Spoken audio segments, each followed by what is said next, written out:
Hello, welcome to this cosmic home, where I talk through tools, strategies, and mindsets that help you bring more harmony and happiness into your home, so you and your family can walk into the world with the foundation of unconditional love. I'm your host, Isabel Jones.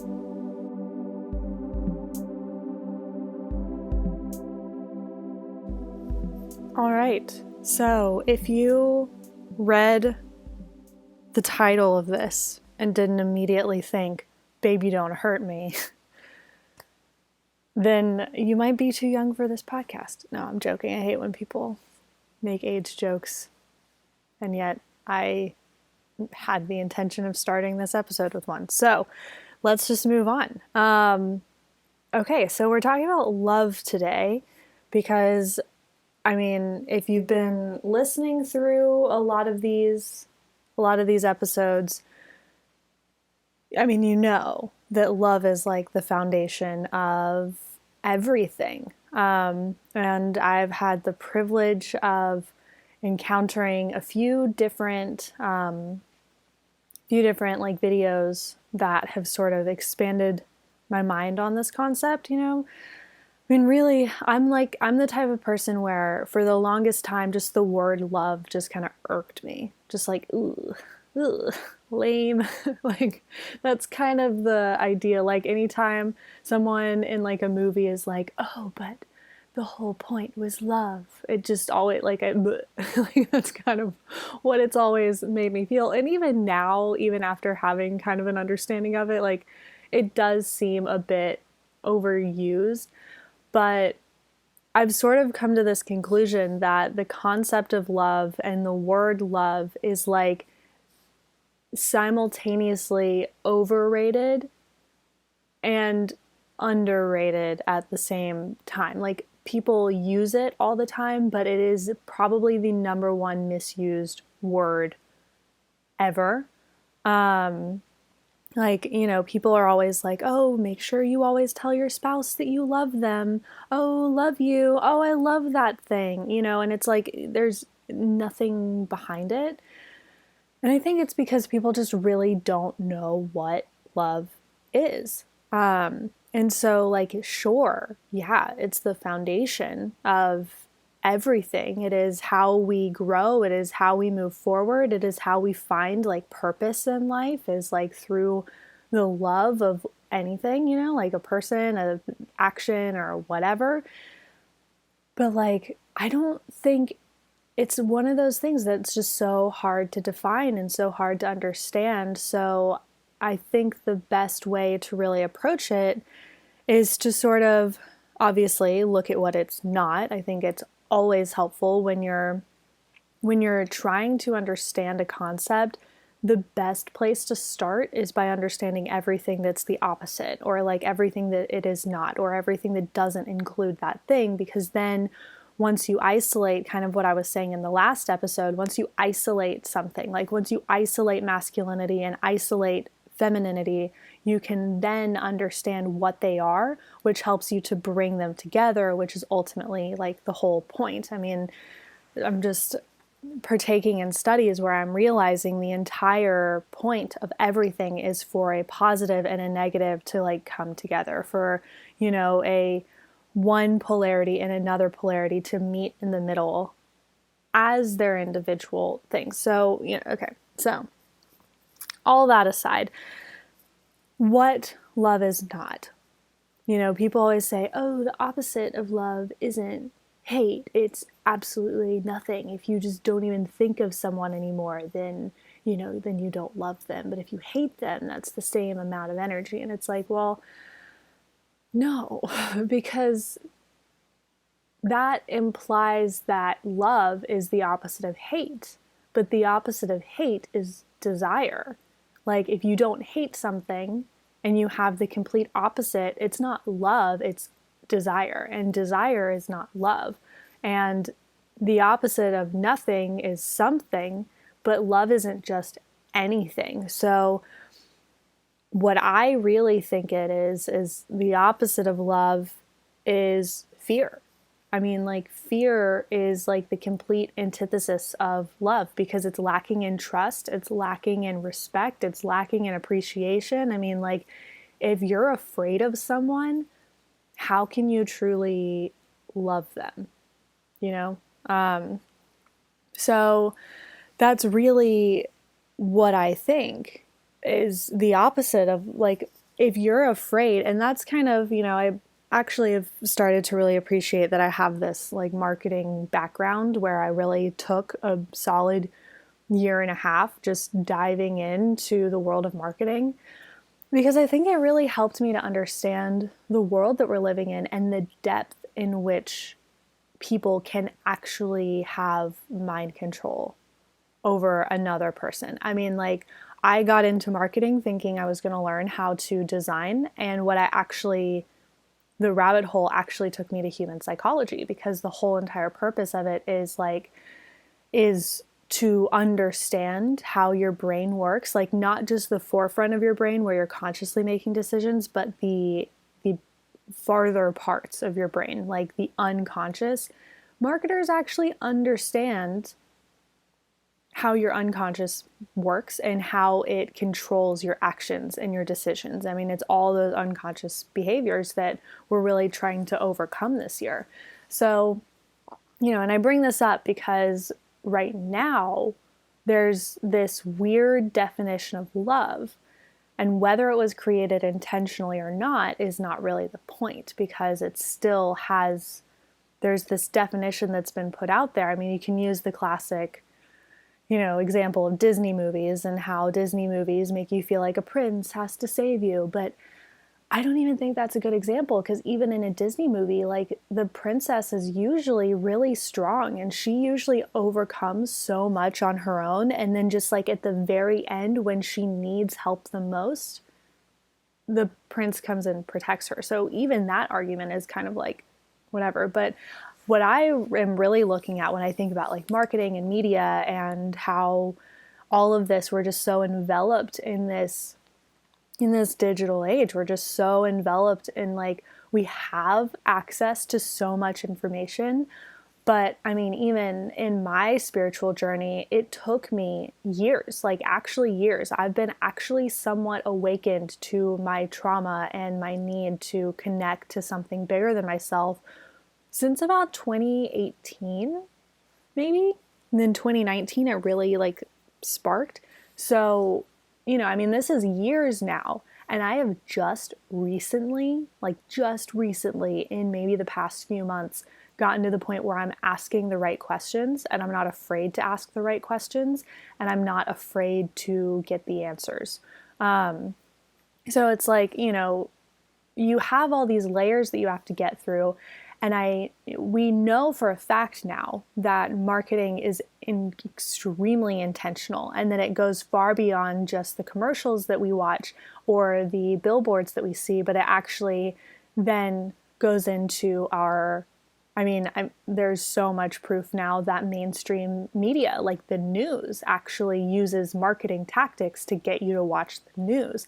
And it's all based on fear and desire. And it's all based on, hey, look at this thing that's going to make your life so much better. You have all these commercials like, look at how if you have this awesome toilet scrubber, your life is then so much better and everyone will love you. And they figured out how to sell this toilet bowl scrub thing to you through your unconscious. So you're unconsciously now feeling like you need this thing. And then you change the channel and you go to the news, if people even use channels even more. Okay, you pull out your phone, you have your news feed, and then it's the news like, hey, don't forget, you don't want to die. And there's all this stuff out here that's going to kill you. And so then you have like this duality of like this desire and this fear. And it's all, you don't even know that it's happening. That's the thing about it. And like, this might sound crazy to someone that hasn't studied marketing, but like literally you just read one marketing book and it's like, here's the psychology of how this person's brain works. And this is why when you use these colors and this messaging, you suddenly are able to get them to feel as if they need this thing. Like that's basic marketing is the manipulation of the unconscious brain of a human. So, and so the point to all of this and how it relates to love is there's so much messaging out there. And the entire purpose of the messaging is to get you to buy something, whether it's an idea or a product or whatever, and it's all intermingled. I mean, again, proven, there's like 6 companies, let's call them 6 families that rule over all of media. So, I mean, even the idea of like a medium-sized company is ridiculous because it's owned by someone. Someone is making, like some larger company owns that. So it's all controlled by these 6 people. And now we have this extreme, like, attachment to the feeling of desire and the feeling of fear.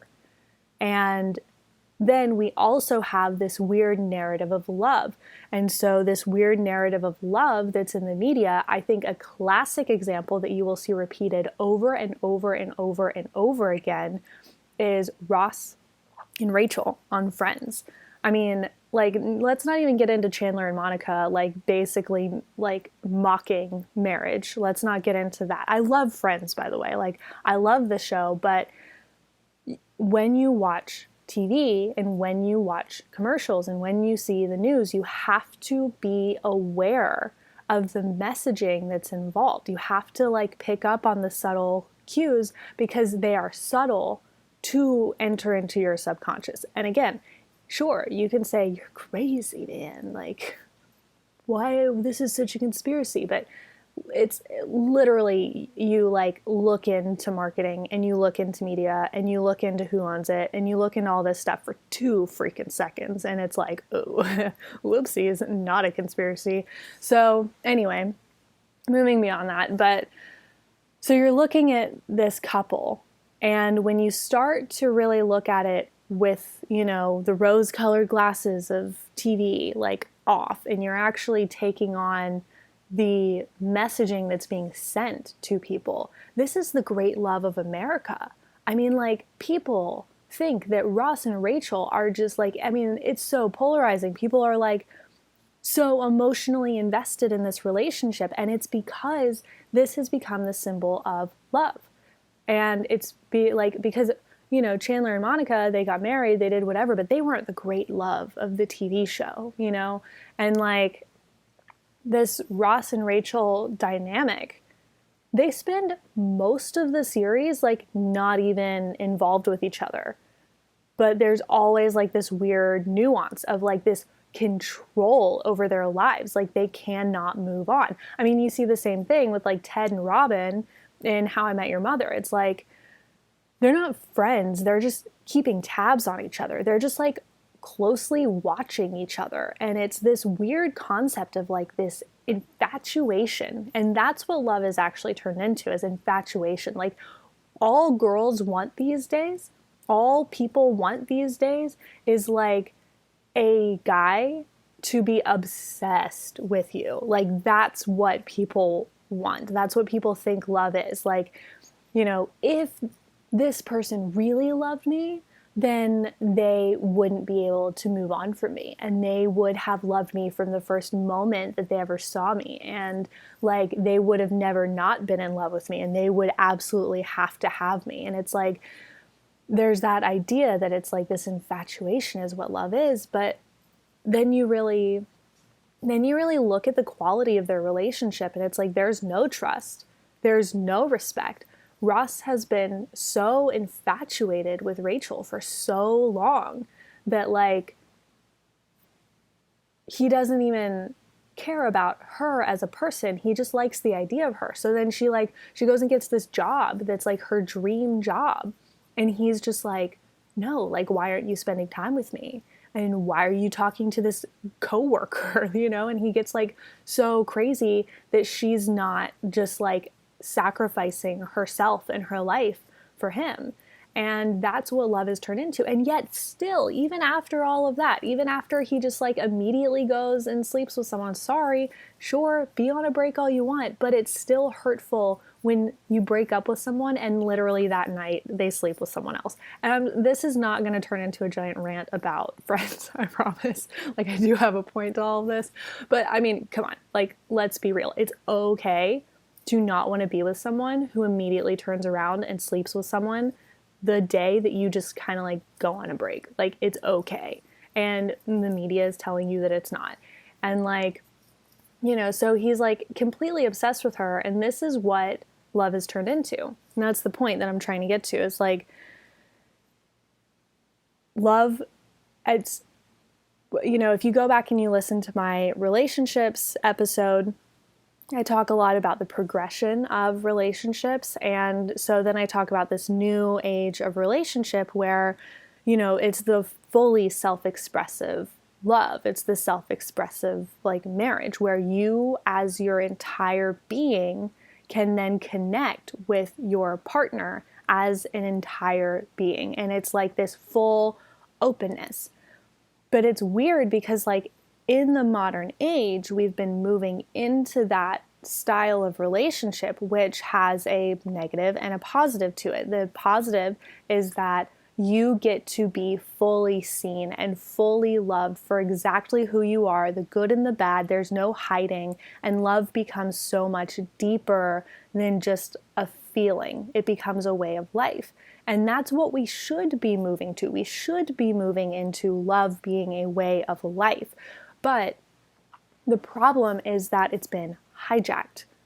Again, maybe it's intentional, maybe it's not. I actually cannot say. I don't know if our world leaders are like highly intelligent or if they're just riding a wave. I don't know.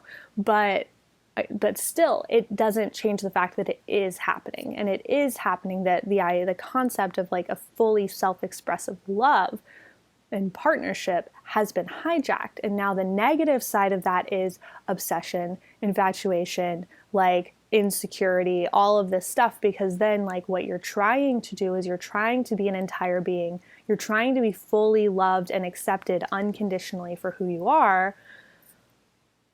But like, you can't be if it's all through this like desire to be obsessed over. And that's what it's just really turned into like this weird obsession. And I've experienced this in my life as well, where I've had guys think that simply just being obsessed with me, like not literally that like, oh, I have so many guys that are obsessed with me. No, but like there's this weird, it's an ownership is what it is. You know, like ex-boyfriends who think that they own me and my entire life and that I should never get over them just because we were in a relationship. So it turns into like, you know, their idea is if I truly loved them, I would not be able to move on. And that's what they're hoping for. That's what they're asking for, despite the fact that they're not willing to give me, you know, like they were not willing to give me what I needed and what I, you know, it wasn't a full respect. It was just an obsession, an infatuation, an ownership. And that's really what love has turned into. It's like, because I love you, you are mine. And if you really love me, you will choose to be mine. And that's sort of the damage of what love has become. And I think that's why we have such a difficult time with it, and why people like myself will hear someone in a movie say, oh, it was all because of love, and I'll just bleh, bleh, like, bleh, you know? So like, it's just this idea that we've just turned it into something that it's absolutely not. So it's really hard to take seriously. And again, that's why it's like this undervalued concept that's completely just overrated. And it's actually kind of sad, because love is the foundation of how to move the world forward, but not obsession, not fear, not infatuation, not ownership. And that's really, that's where like all the toxic masculinity narratives come from, is because they've told men that they own women. Like that's what men have been told over the course of however many years at this point. And so it's actually dampening the strength of love, which ultimately comes from women, because that's what we were naturally born to do. I mean, think about Earth. It's always nurturing. It doesn't really destroy. I mean, sure, you have storms, you have earthquakes, whatever, but it's like, for the most part, it's a very nurturing environment. And that's really ultimately the whole entire purpose of women, is to help us become, is to ultimately help men understand, because we have that polarity, to help men understand how to love. And if we are turning love into a dominating concept, then it's become masculine and it's no longer actually love. Again, these energies are within each of us as well. So this is not me saying like, female, male, whatever. Like these are energies within us. Like we as people have a feminine energy that needs to teach our masculine energy how to act in love. And, and then if you're in a partnership, if you're a man and you're with a woman, you can look to, your spouse or your partner to see like what love looks like through action, because they're more naturally inclined towards the feminine energy. So that's really all that, whatever. So that being said, then the question becomes, okay, if what love seems to be right now is not true love, then what is love? And how do we actually access the foundation of the peace and the enlightenment that we're really searching for? And how do we make it unconditional rather than obsessive? And this is actually a question that was answered for me through a podcast episode that I was listening to. And it was the Almost 30 podcast, Dr. Zach something. Sorry, Dr. Zach, I do not remember your last name, but you are a bright man and I appreciate your words. Okay, but he was talking about a story where his friend had like this, he was meditating and he had this conversation with like Jesus, and Jesus was like, hey, you got to go tell Zach this message. And so he goes to Zach and he tells Dr. Zach this message, and it's like, you want to know what love is.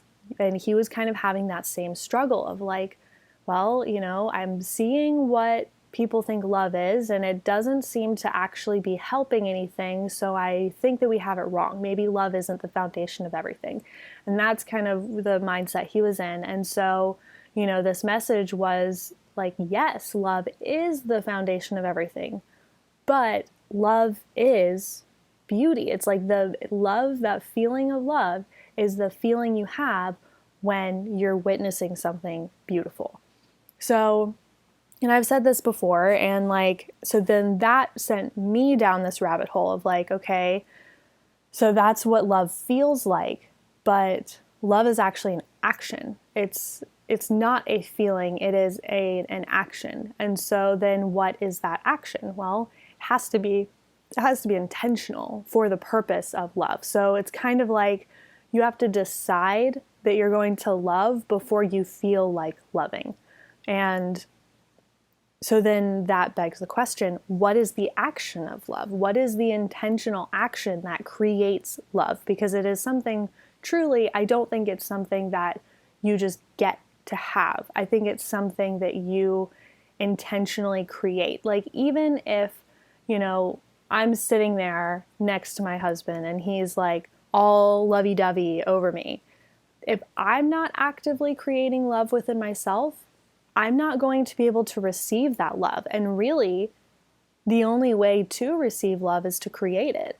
I mean, that's really, from what I can tell through my long rabbit hole into my intuition and my mind, what I'm kind of gathering is that Love is never something you're going to get from another person. It is only something that you can give. And you can appreciate someone trying to give you love, but you're not actually going to be able, like, someone can't just come up to you and say, oh, I love you, and then you're just going to get full of these lovey feelings. Like, maybe you'll get happy, maybe you'll feel good, but I don't think that love is just a word, and I don't think that it's a feeling. It's an action. And if it's an action, someone can't like do that action for you.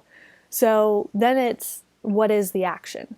And I think the action just really comes down to creating and witnessing beauty with intention. So, and then you kind of have to ask, like, okay, what does that, what does that mean? Because that, like, I have to curate my home and make it, like, paint my walls white and just have like a bunch of plants everywhere? No, like, I mean, I'm kind of getting to this point now where I think that aesthetics are the antithesis of beauty, because they're bringing small things together. They're curating small things in such a way that creates a large picture aesthetic. But I don't think that's what beauty is, because, like, I mean, I'm looking out at my backyard, which is like all woods. It's kind of a hot mess. It's like, it's an aesthetic, maybe, but it's like, I mean, the trees, they don't have any leaves on them. Some of the branches are like falling down. There's leaves all, like, it's a mess, right? But it's beautiful. Like, I sit there and I look at this hot mess that the earth has created, and it's beautiful. And I mean, the reason that it's beautiful is because each tiny little molecule within every single tree branch is there for a purpose. It has a purpose, like the bark has a purpose. And within the bark, there's like these lines that are just like intricate and random, and yet somehow they create this like pattern in this texture that is just like captivating. You just want to go touch it and see, like, what does this feel like? It's like, then you, even when you chop down the tree, it's like all the rings inside of a tree. Like, have you ever seen a coffee table made out of like a tree trunk and you see all the rings? I mean, it's beautiful.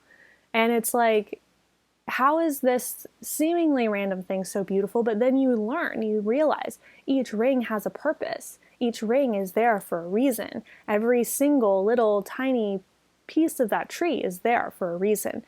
So, and then you, like, when you walk into someone's home, like, let's say you walk into the curated aesthetic home, you kind of don't feel like you belong. Like, if you're not wearing the right clothes, you're like, ooh, I'm making your house look really terrible right now. It's like you have to fit into it. And, and then you even like look at two different spiritual accounts. You look at like the perfectly curated aesthetic Instagram feed, and it's like, yeah, it's really pretty. But what does it actually make me feel? It makes me feel like I don't belong. It makes me feel like I've got work to do. It makes me feel incomplete, because this is perfect, but beauty isn't perfect. And love is not witnessing perfection. And perfection is actually a place where we don't belong, because we will never be perfect.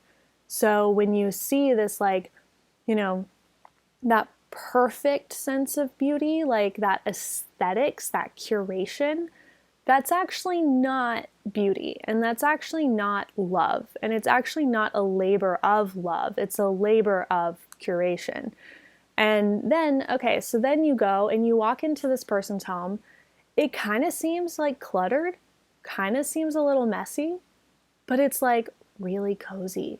You know what I mean? Like, they have the random quilts that like their grandmas had, and they're just like sitting, waiting for someone to use them on the couch, just kind of like thrown on there. They have all the little like trinkets that don't seem to go together, but each of them has some kind of a meaning to the person that owns them. And each little tiny aspect of the home is full of love, because it was like, I see this. This is beautiful to me. let me put it here. And then it was placed there with intention, on like a shelf, like a little whatever. And it's like, and you feel like you belong. You don't feel like you're going to mess it up. Like, I don't go into the woods and get worried that I'm going to get mud on the ground, like I don't worry that if I run into a tree, I'm going to like mess it up. Like, I don't worry about messing it up. I don't have to feel like I'm a hindrance on that space. I don't feel like I'm a hindrance in someone's home where like it's just cozy and it's homey and everything that like there's a difference between like a cluttered home where someone just kept a bunch of random crap just because they're afraid of throwing it away, and then like the cluttered home where every single piece has a purpose and being there. So, and that's really where love comes in. You can tell that person loves their home because they have taken the time, over time, they've taken lots of time to carefully pick out these pieces, not because they create a look, but because those pieces mean something to the person that has them, that placed them.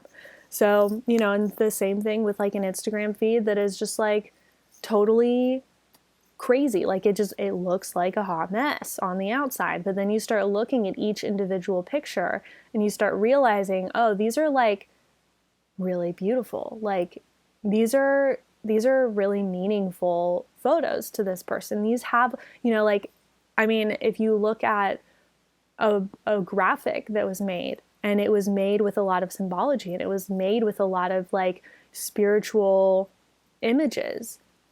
On the outside, it's kind of dark, it's kind of dingy, it's kind of outdated, but then you really start to look at it and you're like, every single aspect of this has a message for me, has something to say to me. And versus the curated thing where it's like, oh, well, those colors look good together.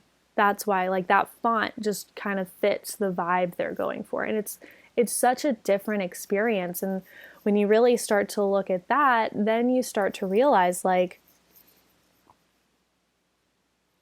love is based in purpose. And it's kind of this weird catch-22 because to love is the purpose, but to love you need purpose. And so then it's like, to love is to intentionally witness the purpose of another person, like, or of something that's in your life, like for me to love someone, I have to be able to look at them and say, you add beauty in this way. Like through these actions, through the best parts of you, like you create beauty in the world by doing that action. And then I witness that. And then I figure out my purpose and I live in it. And then I'm actually creating love because I'm filled with purpose. And I'm, and purpose will never be your job. Like people say, oh, if you love what you do, you'll never feel like you're working. Like, no. I mean, maybe if you're like a speaker or you're sharing information, but like your purpose will never be to go to work and market. Like, I don't know. You can figure out your purpose. You can figure out what that means to you. But I just mean to say that your purpose is in how you treat other people and what you're giving to other people and how authentically you're actually presenting yourself to other people. Like that's where your purpose lies, because like we're all in this together. We're all trying to create something together. We're all trying to make the world a more beautiful place. And when we can do that rooted in love, I mean, that's kind of the other thing with this is, a person that is truly full of love. Like I feel like at some point people are all afraid that there's going to be like this whole like spiritual warfare, or, that there's, I don't know, like there's just going to be some big, massive, terrible thing that's going to happen. And that it's like not, I think a lot of people have that fear of stepping into true love because they're afraid of what it means for them. They're afraid that they're going to have to fight. They're afraid they're going to lose everything. They're afraid that, I mean, at this point, you could even easily be afraid that just by like hearing the words that I'm saying right now, someone's going to come after you and like destroy you because you know too much. It's like they were kind of getting into that world where there's a lot of questions that need to be asked, and it's kind of scary to ask those questions. It's scary to do certain Google searches because you're like, who's seeing it and what are they going to do about it? So, we're kind of in this time where it's sort of scary, but the reality is like, people who are spiritual will never resolve anything with hate or war or destruction or death. But the people that aren't truly full of love, they have no problem destroying anyone who's against them. And yes, that's scary, but if you're not brave enough to understand your purpose, and you're not brave enough to understand the dualities in the world, and you're not brave enough to like understand the false advertising, the false messaging that you're getting from certain institutions, if you're not brave enough to open your eyes and see that, you'll never be able to do anything based on truth, which means you'll never truly have intention in your life, which means you'll never truly be able to witness the beauty in life, which means you'll never truly be able to love. And if the purpose is to love, you kind of just, is it better to have loved and lost than to have never loved at all? Well, that's the question.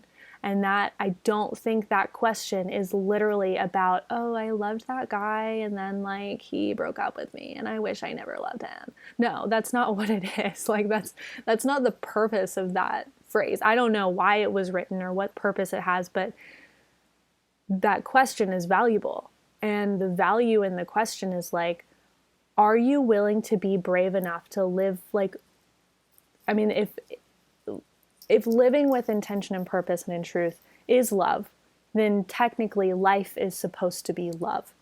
Technically living, like not just being alive, but living is to love.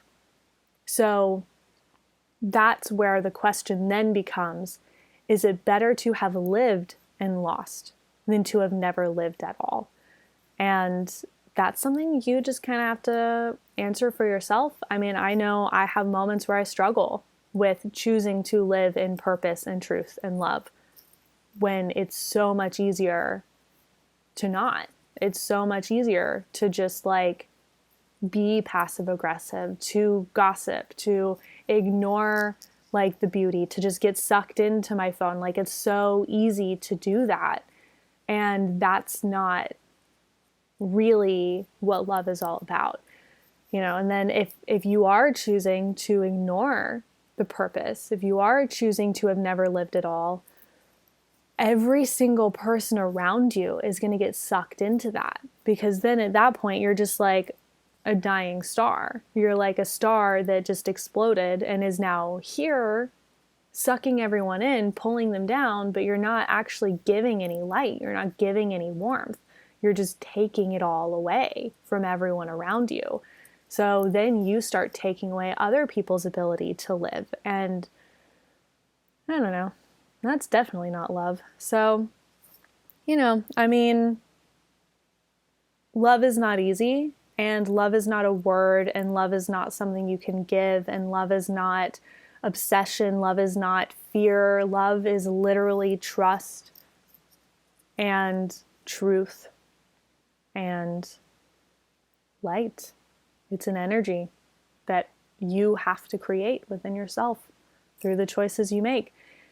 So if you need a little like tangible, okay, great, how can I actually start loving and living then? Live, love, and laugh. How can I do that? And, I think the answer is just practice. I think it's just in every single moment where you're presented with a choice, you choose, do I live in love here or do I live in fear? Because fear is literally your fear of losing love and life is getting in the way of love. And that is the opposite of love, as I said before. So in every moment, you have the love choice and you have the fear choice. That's it. Those are your choices. You can love or you can be afraid. And That's up to you. And it's a practice, and you can start small. And if in one moment you choose fear, even actively, I have so many moments where I choose fear over love, and I know that I'm doing it, but I do it anyway. And again, and then you have a choice. Do you resent? Do you live in fear that you chose fear? Or do you love yourself and, give yourself that unconditional love that we're all trying to get to? And that's unconditional love is a choice. It is choosing love in every moment, regardless of the conditions. That's it. And, so if you find that you accidentally or intentionally chose fear, go back to love. Say, look, I get it. That was a tough choice. And, it seemed like fear was really what you needed in that moment. And that seemed like the best choice to you. And if that was the case, and if that's something that you needed, that's fine. You get another chance right now to just love. You always have the choice. Every day that you are alive, every day that your heart is beating, every day that the blood is pumping through your body, you have the choice. And you get time after time after time after time after time to choose love. So if you don't, no big, do it next time. So that's all. That's all I got on this one. I realized that I've been saying go leave comments on Apple Podcasts. I'm not even on Apple Podcasts, so don't listen to me.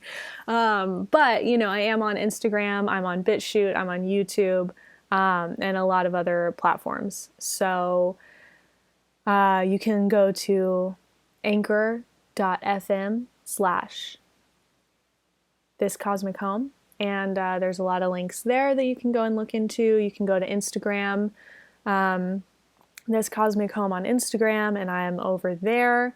So yeah, if you enjoy these episodes, please share, please subscribe wherever you are, follow, whatever, and let me know how it's going. Let me know if you have questions, because, part of this is talking about what you want to hear. So anyway, that's all I got for today.